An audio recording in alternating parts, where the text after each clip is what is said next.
Hello everyone, good morning and welcome back to Total Football Talk. So we're going to look at all the latest news that's flowing out of Manchester United, and as always, it doesn't stop. We just keep coming with the news. Hard, thick and fast, right at you. So let's look at the stories that we're going to look at today. So we're going to look at what's being said about Kobbie Mainoo and Garnacho, and what could potentially happen them in the summer. We'll look at a little bit of Rubin Amorim's press conference, what he said about Burno, which is really important. He has a little bit on Alanga. We'll look a little bit back. Unfortunate, the FA Youth Cup, the under-18s got knocked out last night. I watched the whole game. Absolutely gutted for the kids. Went out on penalties against Aston Villa in the semi-finals. There was a couple of players that really stood out last night that really made big impressions. But as a team collectively, they just kind of struggled to find a rhythm and they couldn't quite do enough to get through. Really disappointed for this great bunch of prospects that Manchester United have coming through. Unfortunately, they just couldn't do enough to get across the line yesterday. So very disappointed for them. But there was a couple of players that stood out. We'll also look at what's being said about Antony, and a few other pieces as well. Guys, thank you very much for joining me. If you're enjoying the content and you want to drop your comments down below, if you could subscribe to the channel, absolutely free, that'd be magic. And if you could hit me a like, that also really helps me out as well. Really appreciate it. Okay, let's look at the story that's coming from Peter Hall. And this is on about Mainoo and Garnacho. And he's saying, cashing in on either Kobbie Mainoo or Alejandro Garnacho remains a serious option this summer. Mainoo is understood to be entertaining the idea of a move away from the club, and the youngster has yet to put pen to paper for a new contract.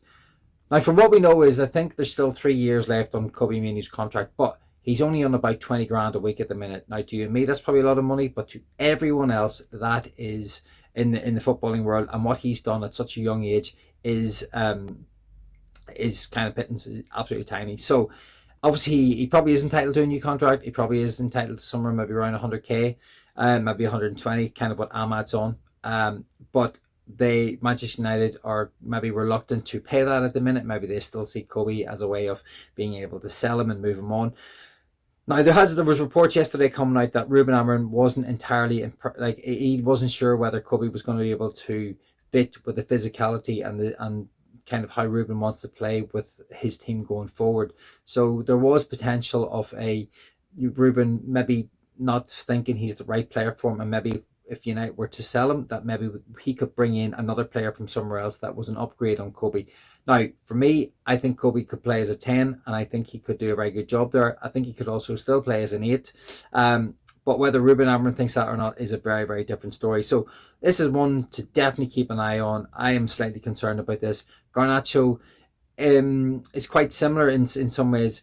He's been frustrating at times. I think in the recent past, he has definitely come on under Rubin Amorim. It's like he's kind of grasped the metal and decided that I'm going to knuckle down and crack on and do the things that Rubin Amorim's asking me to do. But I believe there was also a slight issue with his Instagram page again, where he's having a little kind of backwards and forwards of, with Marcus Rashford, not in any bad way, but there's little kind of gestures towards a nod towards Marcus doing well at Aston Villa. And I suppose there's nothing wrong with that, but I just think, having been in the press recently with social media stuff, I think Alejandro Garnacho, it might be an idea to just calm down a little bit on it and not leave yourself exposed to any kind of comeback at the minute.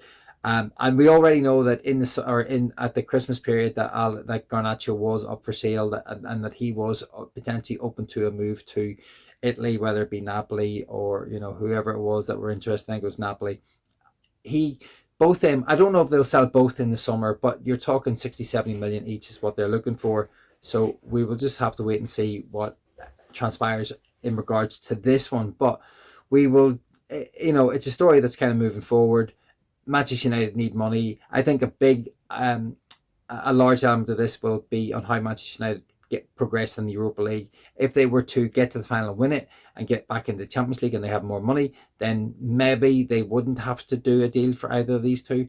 But I really think if Manchester United don't get into the Champions League, which is a very slim chance, I think one of these players will be sold in the summer. Maybe Garnacho's more likely because he has already been up for sale in the winter period. So that's where we are with that. Now, in terms of other news, Antony is ripping it up in La Liga.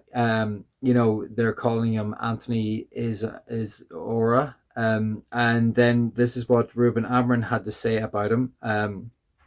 He said that Peter Hall has said that Manchester United are confident they'll be able to sell Antony for 40 million this summer. Atletico Madrid and several other Italian clubs are monitoring him. Now, as I said there, Antony is absolutely flying in La Liga. He just can't do no wrong. And all he's doing for us, which is fantastic, is driving the price tag up. And that's what we need to do. We need to be able to drive the price tag up on him and get as much as him from possible. Because for a monetization, we need to sell him for a minimum, I think, of around kind of 25, 26 million pound just to break even on him. If we get any more than that, absolutely fantastic. But again, will that money go back into the club or will that money go to service the debt? Only time will tell. We're not sure on that one.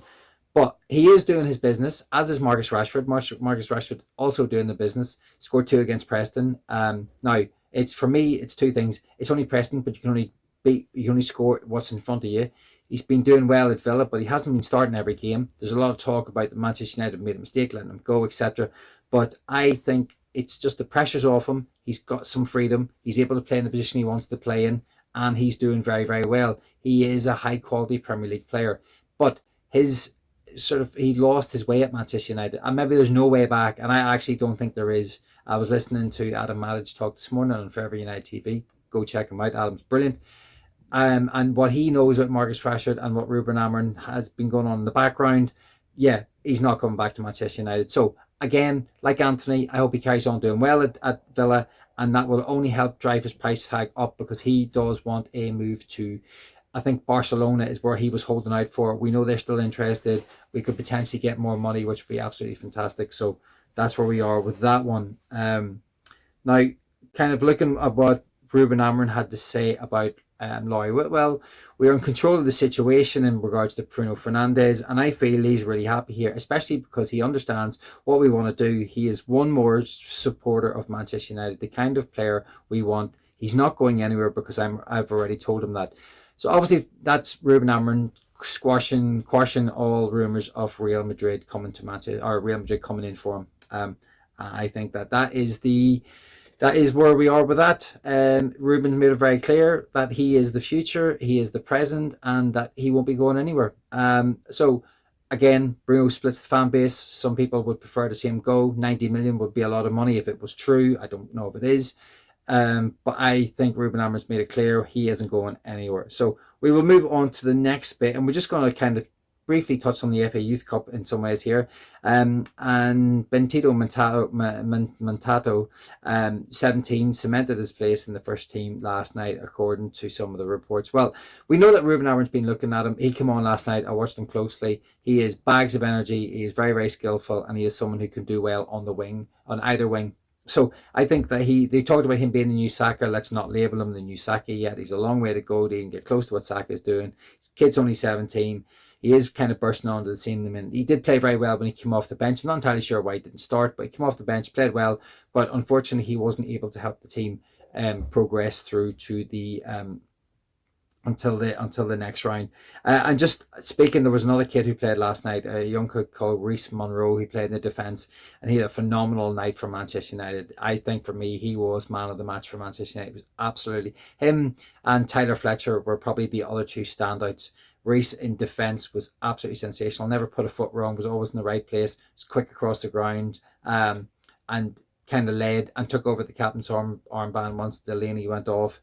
So one to watch. Very, very impressive young kid, and has a lot of qualities that I think Rubin Amorim will like. So yeah, let's keep an eye on what kind of happens with him. And obviously the next game we play is Nottingham Forest, which is tonight. Get your scorelines in, get your predictions in. What do you think? Do you think we're going to win tonight? Think we're going to lose? Let me know. And this is what Rubin Amorim had to say on, and this kind of reflects on sort of Antony and Rashford a little bit. Rubin Amorim on Antony Elanga thriving at Nottingham Forest. It's different expectations at a different club, so we cannot compare. Sometimes players in different in contexts. It's different when we are playing. You can see Elanga is playing as a second striker.